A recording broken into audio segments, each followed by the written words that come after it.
So if you have your Bibles with you, palihog abrihi kini in Galatians. Now Galatians chapter 5 verses 16 to 25. Galatians chapter 5 verses 16 to 25. I'll be reading in English Standard Version. No, pwede ra kamo musunod. Dira, manindog ta as we read God's Word karon na kabuntago nato ang pamalandungan. The Word of the Lord says, "But I say, walk by the Spirit, and you will not gratify the desires of the flesh. For the desires of the flesh are against the Spirit, and the desires of the Spirit are against the flesh. For these are opposed to each other, to keep you from doing the things you want to do. But if you are led by the Spirit, you are not under the law. Now, the works of the flesh are evident: sexual immorality, impurity, sensuality, idolatry, sorcery, enmity, strife, jealousy, fits of anger, rivalries, dissensions, divisions, envy, drunkenness, orgies, and things like this. I warn you, as I warned you before, that those who do such things will not inherit the kingdom of God." Verse 22, "But the fruit of the Spirit is love, joy, peace, patience, kindness, goodness, faithfulness, gentleness, self-control. Against such things there is no law. And those who belong to Christ Jesus have crucified the flesh with its passions and desires." Last verse, "If we live by the Spirit, let us also keep in step with the Spirit." Magampo ta, Ginoo, salamat sa pribilehiyo na usab kami makapamalandong sa imuhang pulong. Continue, O God, to the working power of your Holy Spirit to minister to each one of us. Na ang imong mga pagtudlo, pagbadlong kanamo, amo gyud kining pagadawaton, that it will help us to be a sweet aroma dira lamang kanimo. Help also, O God, your servant. May your name be glorified as we study your word. In Christ's name we pray. Amen and amen. Please be seated. We've started ang atuang month of July sa atuang series, Set Apart for God's Glory, or gatawag nato na sanctification, pagkabalaan. Last Sunday, our senior pastor, Pastor F, encourages us to live a sanctified life. Na-remember pa ninyo sa itong tatlo ka punto, no, na paunsa kita magkinabuhi na balaan. Una, to live a sanctified life, we need to continually please God. No, dapat mahimuot gyud ang Ginoo sa itong kinabuhi. Ikaduwa, it is characterized by living a sexually pure life. No? And thirdly, we must abide sa standard na gihatag sa Ginoo sa matag usa kanato. And part ni ana nagihatag sa Ginoo kanato for us to be guided on how to live a sanctified life. Uban niini sa pulong sa Ginoo mao ang balaang espiritu. Na kung asa gihatag last Sunday ang mga pipila na pagahimuon, no? Himuon sa balaang espiritu sa matag usa kanato. And this morning we'll talk about the work of the Holy Spirit in sanctification. Unsa may kaya, unsay pwede pagahimuon sa balaang espiritu as we yield to Him, as we continue ang ato ang pagkinabuhi dira lamang kaniya. Based sa ato ang gibasa nga scripture ganina. I believe daghan kanato nagtinguha gyud na magkinabuhi nga balaan. The moment that we have received the Lord Jesus Christ, mo nang giingon nato na ato nang talikdan, dili 360 degrees kundi 180 degrees. Talikdan nato. Na kung unsa man ang mga butang na wala nakapahimuot sa Ginoo ato natong biyaan ug mahimo na ma-focus na ang atong atensyon sa paghimo sa mga butang na makapalipay sa Dios. But there are moments in our lives that we felt na na-stuck na kita. Wala ta kabalo ko unsay himuon, especially nakita sa broken world na ang atong kalibutan puno sa kasalanan, puno sa temptation, puno sa mga butang na atong ginaway kanunay tama pa ba ni or mali. Or niabot na ba sa punto sa imong kinabuhi na nakahimo kag sala na murag nahimo ng usual na anad na nakaginahimo ug nakaampo ka sa Ginoo, Lord, I love you. But why do I keep falling into the same sin? Lord, palangga giti ka, pero nganong matintal manggihapon ko? Nganong makasala manggihapon ko? Brothers and sisters in the Lord, the reality is this, that sanctification is not achieved through human effort alone. It is the work of the Holy Spirit who lives within us. Dili ni ato ang trabaho. Dili ni sa ato ang kaugalingong pagpaningkamot na kita mabalaan. Mo nang kinahanglan nato na ang balaang Espiritu magkinabuhi, mamuhat sa tagsa-tagsa nato ka kinabuhi.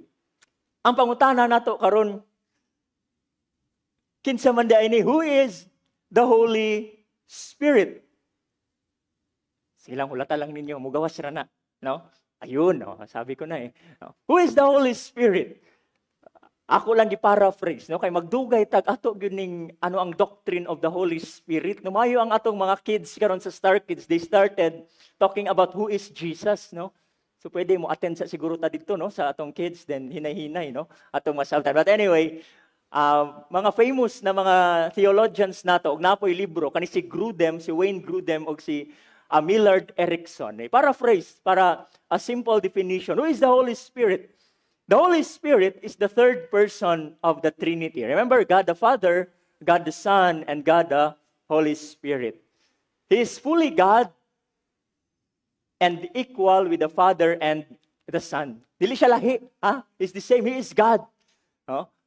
Unsa man ang iyahang ginahimo sa tuang kinabuhi, dili lang siya force, but He is personal and active presence sa tagsa-tagsa nato nga kinabuhi. Labi pa man sa mga tao na nidawat na dira kang Kristo. The moment that you have received the Lord Jesus Christ, there's the indwelling of the Holy Spirit. Nagpuyo na ang balaang Espiritu kanimo. Ngano man, unsa iyang pagahimuon sa tuang kinabuhi, tagaan tag spiritual life, i-correct ang atuang mga sala, tabangan kita, mo na itong pag-aisgutan karon to help us grow in holiness. Hatagan kita kusog, hatagan kita gahom na mag-serve, no? Natay ato ang mga spiritual gifts. Remember that? Giyahan kita kung unsay kamatuoran.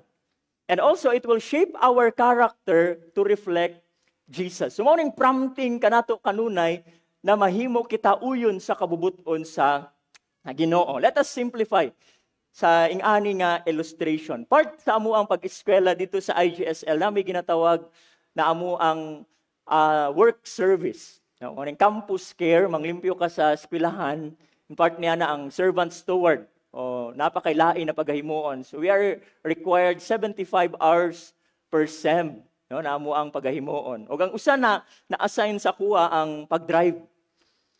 So I've been to different parts sa Luzon. Pinakalayo na siguro nako ang Banawe, Ifugao, na naabot ko rito nag-drive, no?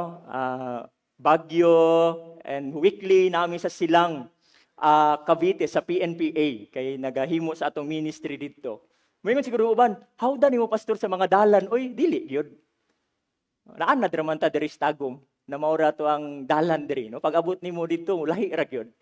So unsa kong ginasaligan maliban sa Ginoo na nagaampo ko, Lord, ayo gid mi iwala na maabot gid mi sa among destinasyon. Kanig yung if you are familiar with Waze, no, kanang GPS navigation system na Waze. Diri sa tuwa sa probinsya, more or less ang Google Map ang mas accurate, no? Pero si Waze mas accurate siya sa Manila, no? Kay kabalo siya, moingon siya sa imo na 500 meters na ay manakupay dira na ay pulis, no? So kung naata ato makabalo unta ta kung nay dakop diri sa may ano, no? sa City Hardware, no? Gamit mo Waze, no? Gamit mo Waze from balaan ninyo sa no, dili bitaw. So mao na ako ang ginabasihan lang, apil na po na sa pag-ampo na mga Lord, unta ko mawala. Meaning, mo na ako ang nahimong guide. Pero what amazed me, wala lang kaniya ginatudlo kung asa imong destination, pila ka oras maabot, na ay mga shortcut na pwede nimong agihan, but it guides you step by step, ginawarningan ka kung off the course na ka, or kung masipyat man ka sa imong gilikuan, i-recalculate na pod usab kung pila na pod ka minuto ang madungag sa imuha. Kung wala na gyud dalan dito, ingnon di niya na make a U-turn. Go back sa imuhang dalan ganina. Same true. Ingana pod ang paglihok, pagpamuhat sa balaang espiritu sa matag usa kanato. As we journey towards holiness, ang balaang espiritu mauning nagatabang nagagiya kanato na mahimo kitang susama kang Kristo. i-correct ang atong mga sala na nahimo, i-empower ta na magpadayon kita na magkinabuhi na malipay ang Dios kanato. We have learned that sanctification means being set apart and for God's glory. God, gilain kita sa Ginoo, gihimo kaniyang balaan. Mao kini ang proseso na kung asa kinahanglan nato ang pagpamuhat sa balang espiritu na i-transform kita to be more like Jesus. Sa atong mga gihuna-huna, sa mga pulong na mugawas sa atong baba, sa mga actions na atong ginahimo. Gibasa nato ganina ang Galatians 5:16-25. Ug ang context niini mga kaigsuunan, mao na si Apostol Pablo, iyang gisulatan ang mga taga-Galacia, na iyang gi-address ang issue of legalism. Unsa man kini? Kaning mga Judaizers, katong nga tayo, mga Judaizers or mga group of Jewish Christians, ginatudloan nila ang mga Gentile believers na kinahanglan sundon gyud ang Mosaic law, the law of Moses, mga gitudlo sa Pentateuch, sa Torah, gitudlo sa first five books in the Bible, especially ang circumcision, para unsa daw? Para ma-fully accepted ka atubangan sa atuang Ginoo. Mo nang ginatudlo nila, pero si Apostol Pablo iyan ang gi-counter. Ningon siya in chapter 2, nisulti siya that we have been justified by faith alone. Muna to ang ginanaw, pinaagi sa grasya sa Dios, pinaagi sa ato ang pagtuo. Kita maluwas. Muna yung gisulti. Pero, here's the catch. Wala lang siya nagundang dito. In chapter 5, naghatag og warning si Apostol Pablo how we use our Christian freedom. Nga naman, in verse 1, ingon siya, for freedom, Christ has set us free. Kitagaan na kitag kagawasan sa Dios. Pero there's the warning. Nagiingon ni Apostol Pablo sa mga pulong sa Dios, ingon siya, dili kini mahimong license na ikaw magpadayon sa pagpakasala. Dili tungod kay gihatag na kagawasan sa Dios, dili na kung every time na gusto nimo magpakasala ka, no. There's a warning na gihatag. Instead, unsa ang giingon sa atong gibasa, magkinabuhi kita dira uban ang balaang Espiritu Santo na maoy mohatag og giya kanato na magkinabuhi kita na matarong. Friends, the main idea sa atuang pagahisgutan karon nga buntag mao kini, that the Holy Spirit sanctifies believers by enabling us to overcome the flesh, bear Christ-like fruit, and walk in step with God's will. Kung mangutan naman kita, paunsa mamuhat ang balang Espiritu sa atong journey sa sanctification, mao kini ang mga tubag, to overcome the flesh, for us to bear Christ-like fruit, and to walk in step with God's will. Isa-isahon nato kana. Una, the Holy Spirit empowers us to overcome the flesh. In verses 16 to 18. Gisugdan ni Apostol Pablo ang iyang mga pulong in verse 16, nagsulti siya, but I say, walk by the Spirit and you will not gratify the desires of the flesh. The main verb dira na mga pulong igsuon kaning word now walk. No, take note, basta na ay mga gipang highlight, na gipang bold na mga phrase or words sila mo na itong mga important na pagaisgutan karong kabuntaga. The word walk, that's the main verb. Na kung imong balikan ang original text ni ini, mag-word study ka ni ini in Greek text, it talks about peripatete. Mo nang iyahang original text. Na kung imong tanawon ang iyang tense, it is in present active imperative. Sa ato ang mga English teachers, no? Present, active, imperative. Nang buot pasabot ni Ana, it is continuous or habitual action. Padayon, walay undang, lifestyle, kumbaga.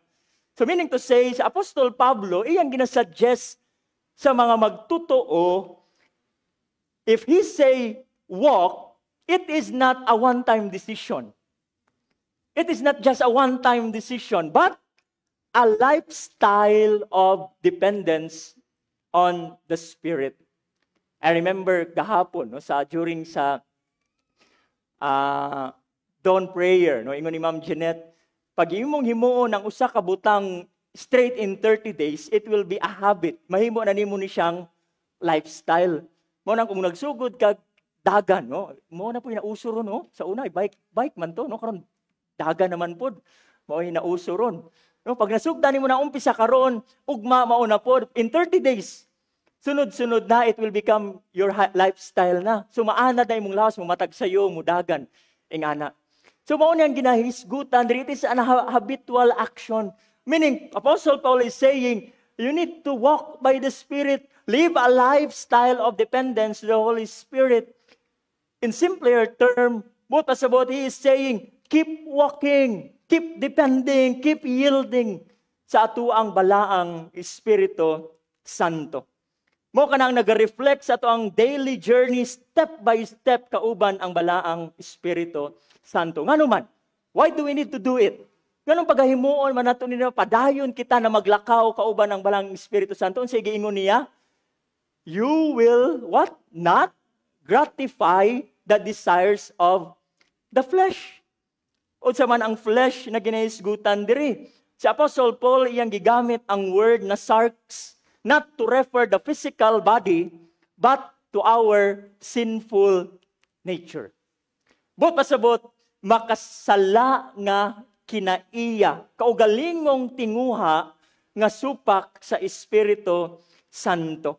Mo ning atuang naangkon pa, no? Mo ni ato ang Adamic nature na nakuha nato sa atong forefathers na si Adam. Atong old self kumbaga, na kung asa even sa atuang salvation time, naagyapon tay pakigbisog against sa kabubuton sa Ginoo. Makita nato diri nagi-portray ni Apostol Pablo very clear na ang matag usa ka magtotoo ni Kristo, we are on our spiritual battleground. Verse 17, unsang giingon? For the desires of the flesh are against what? The spirit. And the desires of the spirit are against the flesh. For these are opposed to each other to keep you from doing the things you want to do. You see the contrast there? Na ay contrast na nahitabo, opposed with each other. Nga naman, unsay reason ni ana? To keep you from doing the things you want to do. Grabe itong wala kabalo. Kung tama ba ni, mao ba ni dapat ang himuon or dili ba dapat na ako kini himuon. So atong makitaan diri na unsa daw? Ang desire sa ato ang kinaiya, no? Kaugalingong tinguha nga supak sa Espiritu Santo unsa daw? Self-gratification. Ato ang kaugalingon lang ang dapat malipay, mag-gratify, makasala kita. Mahimo na mo rebel, di na kita maminaw sa ato ang buhi nga Dios. But on the other hand, ang isa na nagbira ni ini ang pagpamuhat sa balaang Espiritu Santo. Ang tinguha ni ini magkinabuhi kita na balaan. Magkinabuhi kita na sunod sa kabubuton sa Dios. Magkinabuhi kita na susama ni Kristo. Igsoon, dili lang na merely a tug of war ang ato ang kinabuhi. Na karon maghimo kong sala. On the other hand, dapat balaan ko. Dili lang pasabot na Lunes, Santo, Biyernes, okay lang, makasala ko. Sabado, hinay-hinay na, kay padulungay nagdomingo. Pag abot na to, pagsunod na to simbaan, balaan ta sa tanang balaan. Nakulang na lang, nakitaan ang halo sa ato ang mga head. No, it's not merely a tug of war, but it is a spiritual conflict na naay eternal implications. Nga naman, igsoon, even na kita na justify na sa ato ang pagtuo, we still remain in the already but not yet tension of sanctification. Meaning to say, salvation, this is the reality. Salvation doesn't remove the presence of sin. But the Spirit breaks the dominating power of it. Unsay buot pasabot nako, the moment that you have received the Lord Jesus Christ, that you have been saved by the grace of our Lord Jesus Christ, dili buot pasabot na immune na ka, na anak kay shield, na di naka pwede makasala, di nakatintalon sa kalibutan, Namuingon ang kaaway na, kana si Pastor Ken, balaan kina, di nato natin talo na. No? No. We are not exempted sa mga struggles. We are not exempted sa mga problema. Na kung asa every time na moabot ka na, maka-question kita. Mahimo na mo talikod pagani ang uban ka nato sa atong pagpangalagad sa Ginoo. That is why we need the presence of the Holy Spirit. Kaya nga naman, kung na ang presensya sa balaang Espiritu kanato, makaangkon kita kadaugan every time na kita ginasulayan sa atuang kaaway.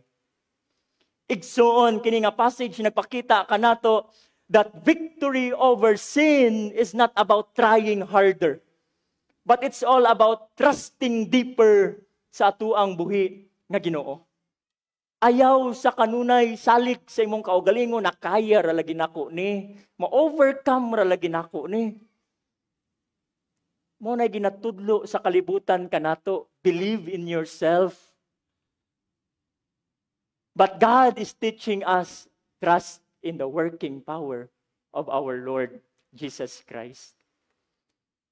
Igsoon, sanctification is not the absence of struggle, but the presence of the Spirit during our struggle. Dili buot pasabot na balaan ka kay wala kay mga problema na ginatubang. Balaan ka kay wala ka ginatintal. Balaan ka kay wala ka nakahimo og mga sala. But it is all about the presence of the Holy Spirit every time na ikaw maka-encounter og mga struggle sa kinabuhi. Ingon nila unsa para yung mas bugat na word sa struggle. No? Mas bugat pag struggle. Friends, I pray na ang matag usa kanato, dili unta nato tingua, paunsa man ko dili makasala overnight. Karami tang dili unta ang atong prayer na Lord, unta karon ugma di ko makasala. No? Pero ang atong tinguha that we need to learn to sin less as we grow in our intimacy and dependence on the Holy Spirit. Ano man, imagine na lang nato ang usa ka tao or kita sakay tagbangka padulong ta sa pikas na isla pero grabe ang balod, kusog kayong balod. Kung kita lang maningkamot, magsige tagbugsay against the violent winds, no matter how hard we row, ma-overpower gyud ta sa mga dagkong balod. Mo na ang picture sa usa ka tawo nga nagkinabuhi sa atuang kaugalingong kusog lamang. But imagine na nakita ni mo na unsa himo na to, we put on the sail, ang layag, and let the wind fill it. Na kung asa dalon ang bangka across sa kung asa man kita nga direction. That's the difference kung kita maglakaw kauban ang balaang Espiritu Santo. You're not rowing by your willpower, but you're moving by the divine power. Si Pedro, before the Pentecost, isog kayo siya. Pero ang iyang pagkaisog, tawhanon na pagkaisog. Na siya pagani ang perte kaisog na muisulti, nag-ingnan siya ni Jesus, imo kong i-deny, ingon siya, dili, oy. Kaya gyud ko mamatay para kanimo, Lord. Pero itong the moment na nakita niya si Jesus, gipasakitan na, giingnan sa mga tao, di ba kauban man mo ana niya? Unsa giingon ni Pedro? Dili, oy. Ikaduwa, ikatulo, iyang gideny si Jesus. Asa naman ang pagkaisog ni Pedro? Ato nga time. Willpower. But the moment he was being filled by the Holy Spirit in Acts chapter 2 in the day of Pentecost, he stood boldly and proclaimed the gospel. Bisan pagbatuhon sila, bisan pagbiay-biayon sila, naa siya'y kaisog na musangyaw sa pulong sa Ginoo. Now, unsay nagbago? What makes the difference? Dili iyang personality. Dili iyang personality igsuon, but the source of His power. Dili na iyang kaugalingon, pero ang balaang Espiritu Santo. Kumusta man, igsuon? Every time that we face temptation, sa matag adlaw, sa trabaho man, sa eskwela, sa imong pangadlaw-adlaw nga kinabuhi, Kung ikaw ginasulayan sa kaaway, how do you face it? Do you face it alone? Makahira lagi na ako ni. Or ikaw, nagapaubos sa imong kaugalingon o nagapangayog tabang sa Ginoo, pinaagi sa paglihok sa balaang Espiritu Santo. Let us always be reminded that walking by the Spirit means taking small daily steps to follow God. Ang akong pag-ampo sa matag usa ka nato na ato gyud sugdan ang atong matag adlaw, surrendering our plans and saying, Lord, through the Holy Spirit, Ginoo giyahi ko. Ginoo tabangi ko. Kung ang balang Espiritu na ay prompting ka nato, ayaw nag-i-ignore. Ayaw nag-i-ignore. Kaya bitong every time you make something na murag makonsensya, murag mali, mangyud to, ayaw nag-i-ignore. That's the working of the Holy Spirit sa atuang kinabuhi. We need to take action on it. Nga naman, ginagiyahan taniya. We need also to stay sa pulong sa Ginoo. Kay mao kini ang maoy mutabang kanato mo renew sa ato ang mga pangunahuna, mo protektar sa ato ang makasing-kasing. And always remember also, this is what I like. In our journey of sanctification, again, unsa akong gisulti ganina, you can't do it alone. We need people around us. Find people na imong masaligan na pwede mo correct kanimo, mutabang kanimo. Surround your people na nahigugma pud sa Dios o makatabang kanimo sa imong paglambo sa atong espirituhanon nga kinabuhi. I know it's not easy. Dili siya sayon. But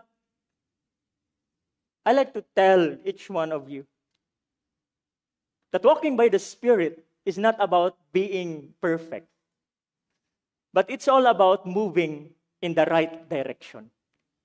In the direction padulong sa ato ang Ginoo. It's a lifelong journey. Hantod naa pa kita diri sa kalibutan unsay gingon sa pulong sa Ginoo, walk in the Spirit. Keep walking in the Spirit. Ang balang Espiritu, wala lang taniya ginatabangan to say no to sin, pero iyang ginabag-o ang atong kasing-kasing na masusama kita kung unsa man ang gusto sa Dios kanato. Always be reminded that you don't win the battle against the flesh by trying harder. You win it by walking closer to the Spirit.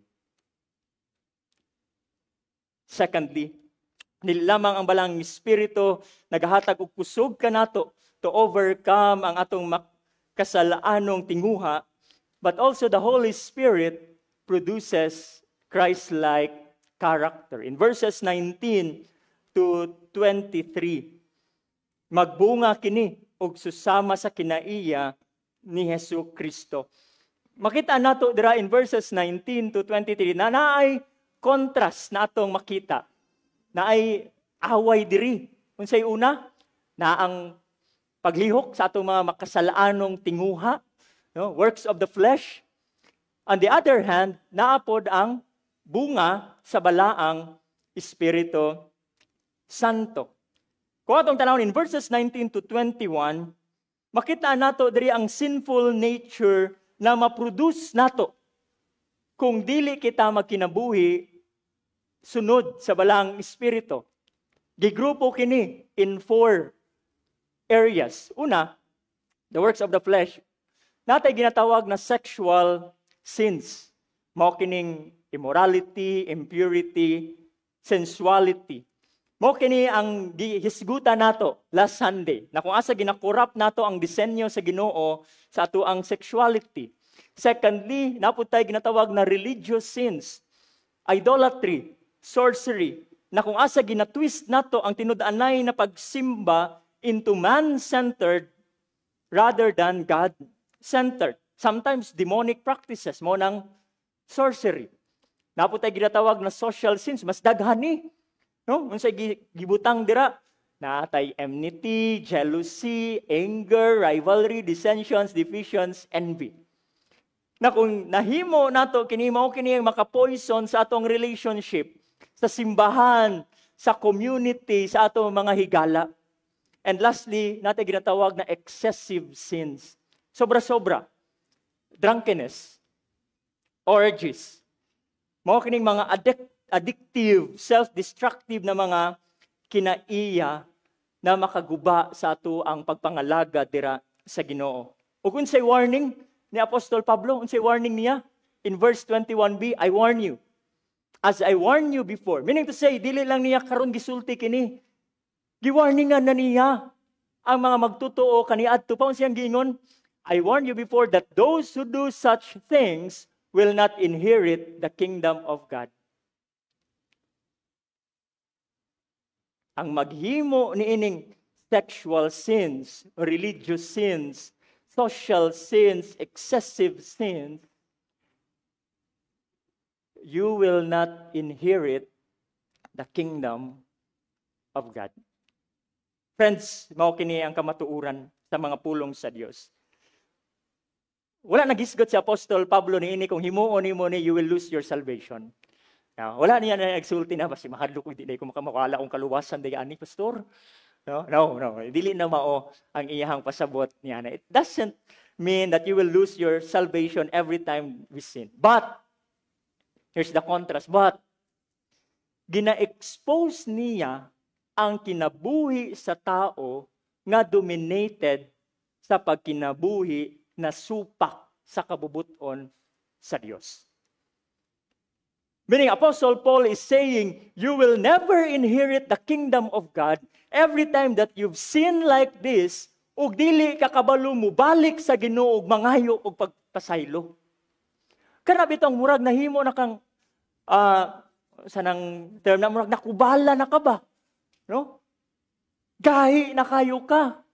Na di na ka mo ilas sa Ginoo that every time that you sin, okay ra na. Unang ginahisgutan ni Apostol Pablo that you will never inherit the kingdom of God kung magpabilin ka sa pagpakasala ni ana. Pero unsang giingon sa pulong sa Dios, every time that we sin against, we are still in the broken world. Napakita sa makasasala nga kalibutan. Pero unsang giingon sa pulong sa Dios, every time that we fall, every time na kita makasala, tuol kita sa Dios. If we confess our sin in 1 John 1:9, He is faithful and just to forgive us and cleanse us from all unrighteousness. Akong pag-ampo mga kaigsuunan, dili kita magpabilin. Kana bitong dili nato anaron ato ang kaugalingon. Kung gisultihan ta ganina to walk by the Spirit continuously, ayaw pug himuan ang atong pagpakasala, padayon pud. Sala ta karon maanad man pud ta ana, no? That's my prayer for each one of us. Now, here's the contrast. In verses 22 to 23. But the fruit of the Spirit is what? Love, joy, peace, patience, kindness, goodness, faithfulness, gentleness, self-control. Against such things, there is no law. Take note. Take note of the bold word there, fruit. Mali ba ang grammar ni Ana? Dapat ba the fruits, no? No. The original text, it's singular. Singular na, mga igsoon, karpos. Fruits of the Spirit. Dili siya plural, suggesting that it is a unified character that grows together in harmony. Dili siya buffet style na mamili lang kag kinaiya na gusto nimo. Lunes, love ko. Martes, joy na pud, no? Miyerkules, patience. Tama-tama, mga 2 ka semana pud na. No, nimo pagahimuon. Dili na ing ana igsuon. Kung ikaw magkinabuhi uban ang balang Espiritu Santo, package deal ni. Mura na siya grapes. Nabisan pagdaghan kay ng bunga sa usa ka pungpong grapes ra gyud na tanan. Dili na kanang 12 ka buok na imong ginaandam kung every New Year. No, lain-lain gyud na bilog. No, dili na ing ana. No? But pasabot, mo ka na ang pagpamuhat sa balaang Espiritu kanato. Na kung asa kaning fruit of the Spirit, dili ni manufactured behavior. Pero, kinaiya kini na igahatag or atong maikinabuhi the moment that we have received the Lord Jesus Christ. Again, wala kita gitawag to try harder na mahimo tang mahigugmaon, mahimo kitang joyful, mahimo kitang patient. Ang command kanato is to what? To abide in Christ. Ngano man?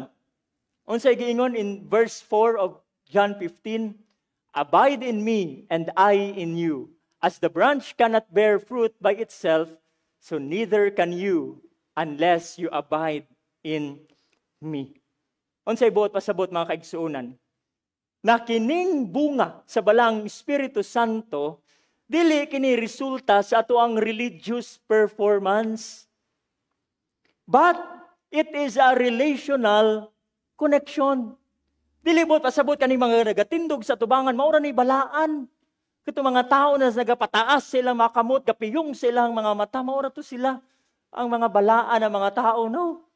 It's all about our relationship with God. Bisan pag gibutang nimo imong duha ka kamot sa bulsa dira, nagkanta ka dira, if your heart is in line with God, mo nang ginatan-aw sa Ginoo kanato. Nganuman, it is the outward evidence sa inward reality na si Kristo nagkinabuhi na kanato. Tandaan nato na kaning usa ka punuan, himuon nato apple, no? Punuan sa usa ka apple, dili man na pag-ibutang itanom nimo dira pila ka tuig. Mao na gid ang iyang resulta, mubunga na gid siya. Pero naay mga factors ni ana. Unsa may mga factors niya? Dapat maayo ang imuhang taba, ang imuhang soil, maayo ang sunlight, maayo ang pagpamisbis nimo.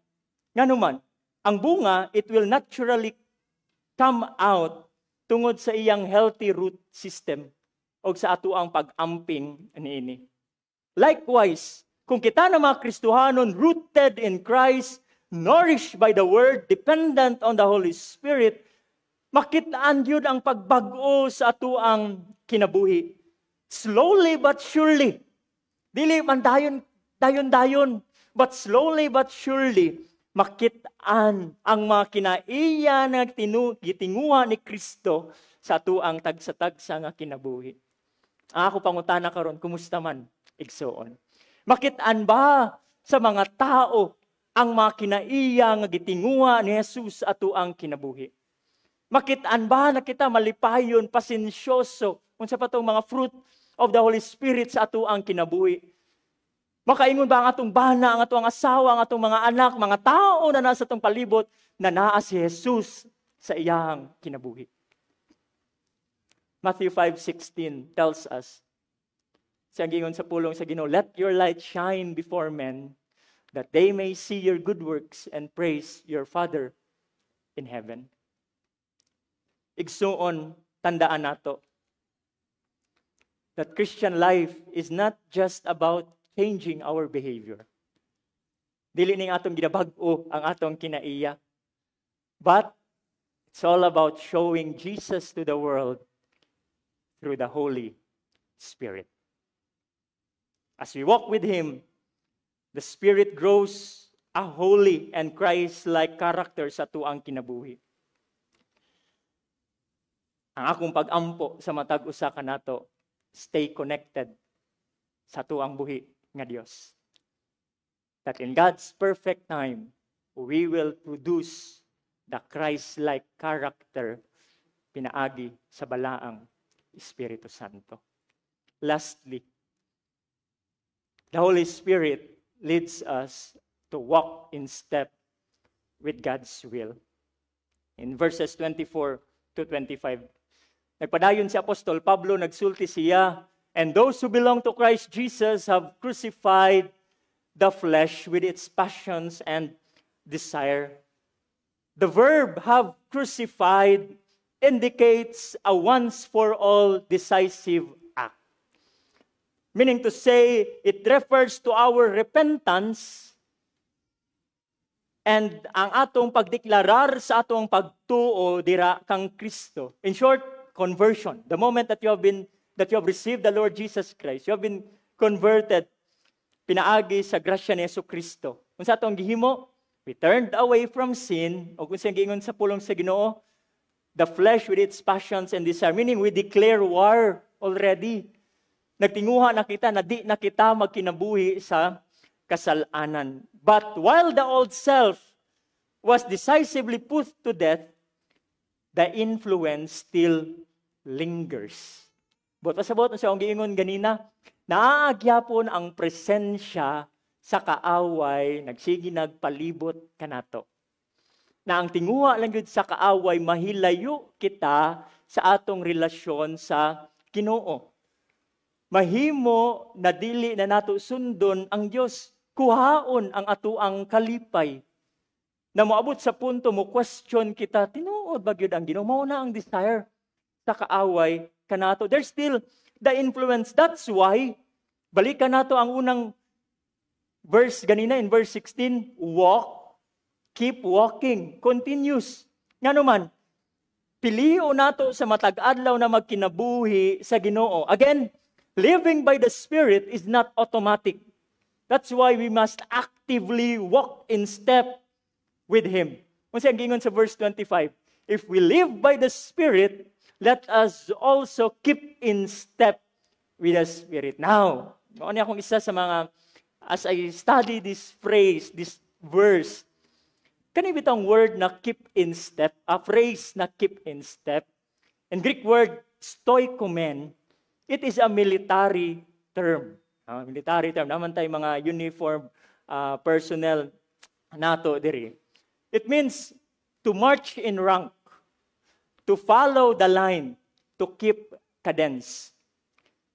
But pasabot, ginapakita niyang usa ka picture sa usa ka sundalo maintaining a formation, wala naguna, wala pod na biyaan. Manang kumuadto mo bagyo sa PMA, tungnan ninyo na naa sila katong drill nila. Kay makita ninyo kung unsa ka nindot. No? Kaning tawag na to na they are in cadence. No? They are matching the leader's pace and direction. Same true sa ato ang Kristohanon nga kinabuhi. Dili ni random, dili po ni self-directed. But kinahanglan align kita sa kabubuton sa Ginoo kanato. Ngano man, we are not aimless wanderers. We are spirit-led disciples. Na ang balang espiritu na mao'y mugiya kanato. Again, justification is one-time event. Gibayran sa ni Ginoong Jesucristo ang ato makasalanan. But walking in the Spirit is a daily lifestyle. Wala lamang nato gidawat ang balang Espiritu Santo, but we need to respond to Him, to follow Him, and to submit to Him. While we are there sa Manila, natagan mi opportunity to minister sa ato ang mga kadete sa Philippine National Police Academy dito sa Silang, Cavite as a life coach for 1 year. And even dito po, nakabisita mi sa Philippine Military Academy sa Baguio. Every time na naami dito, tawago na sila, they will always do their marching cadence. Sa buhat pasabot, kanabitang kung unsa sila na company, unsa sila na squad, Alpha, Baka, Bravo, antod na antod unsay letter na no? Pwede. Kanabitang madunggan ninyo na mura silag naay ginakanta, mura silag naay ginachant, unsay purpose ana para dili makatulog pastor dili bitaw. No, dili na wala na gihimo kay wala lang sila lingaw or gimanduan sila na ing ana ilang himuon. They are doing it para unsa man para makapaminaw sila maayo ang ilang step tama o it will indicate na naa pa ka sa imuhang proper pacing. Kung wala ka sa formation, mali ang imuhang paghimo ni ana, mawala po ka sa rhythm o ma-disrupt nimo ang unity sa grupo. So mao to igatabang sa ilaha na they will stay in their area, they will stay in line pinaagi sa kana nila na rhythm. In the same way, ang balang espiritu, it also sets the pace sa atuang tagsa-tagsa nga kinabuhi. Sometimes na ipaglihok ang balang espiritu na very clear sa matag usa kanato. Karami tang pagmoampo, ta murag klaro kaayo na mao ni ang gusto sa Dios kanato. But there are also times that He leads quietly. Karami tang bisag unsay ampo nimo, Lord, wa man kay tubag, Lord, no? Murag dugay-dugay naman gid ni Ginoo. It doesn't mean na wala nagapamuhat ang balang Espiritu Santo kanato. Sometimes, He is calling us na, wait lang sa good. Paminaw sa, or pwede po ginasultian ta, pahulay sa.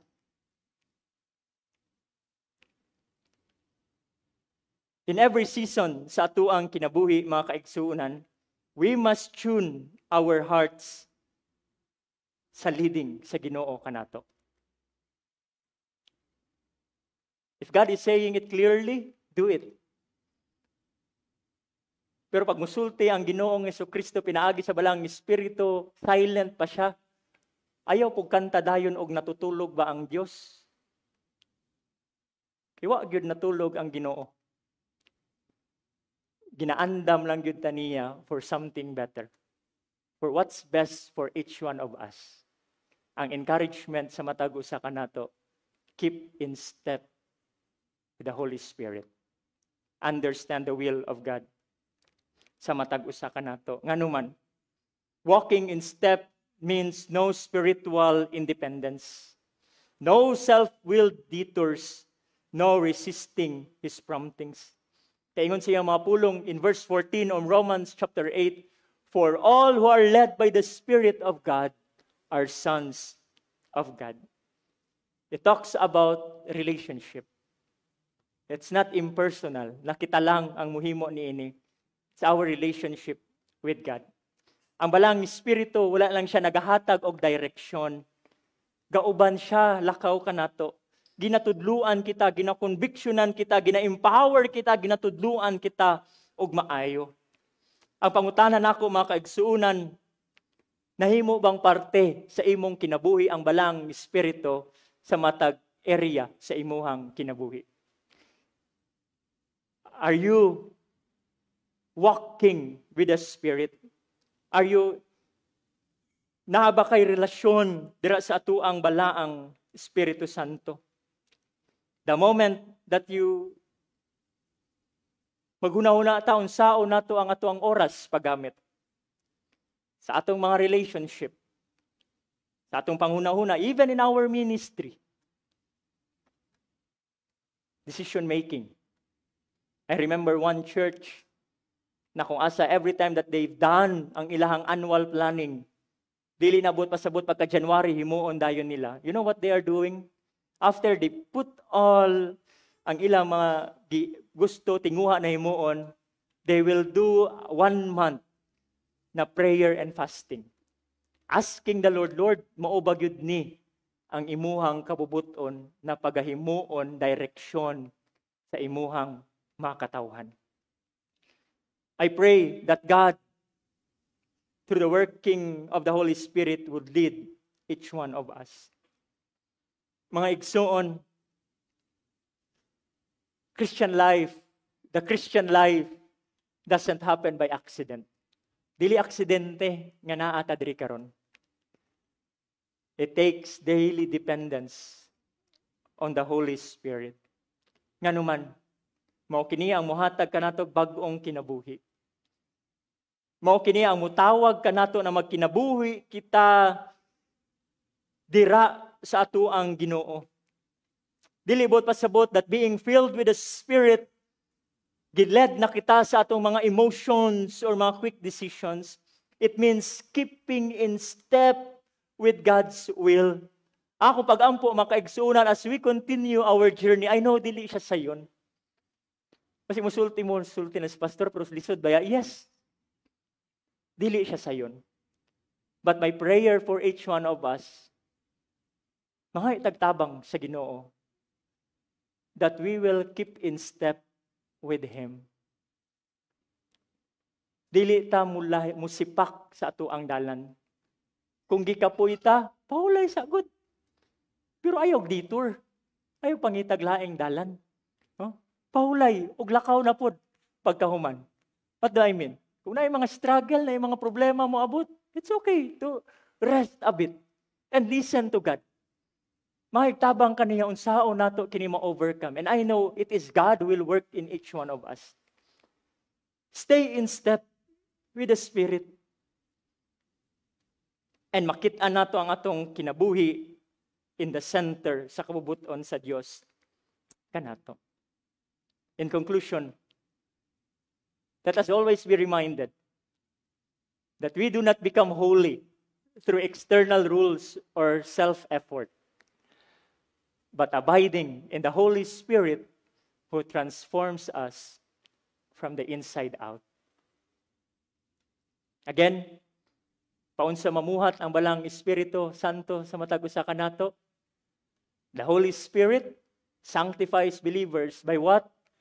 By enabling us to overcome the flesh, bear Christ-like character, and walk in step with God's will. I pray, brothers and sisters in the Lord, let us walk daily in the Spirit, trusting in Philippians 1:6, siyang gisulti, trusting that He who began a good work in you will carry it into completion.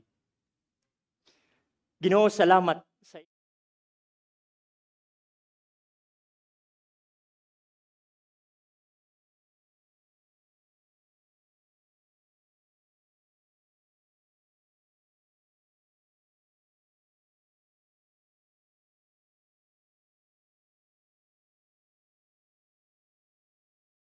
masabtan kung unsa ang imong tinguha sa amuang kinabuhi. Sometimes, O Lord, magduwa-duwa pa kami. But you've reminded each one of us na ang among tinguha na pagkabalaan, maangko namo kana sa among padayon na pagsalik ug paglakaw kauban ang balaang Espiritu Santo. Lord, bless your word sa mga kasing-kasing sa imong mga kanakan. That in your perfect time and will, mahimong lifestyle namo gyud na ikaw ug ang imong presensya mao ang kanunay namo nakauban. Dalaygon ka Amahan sa walay katapusan. Bless our hearts. In Christ's name we pray. Amen and amen. God bless each one of us.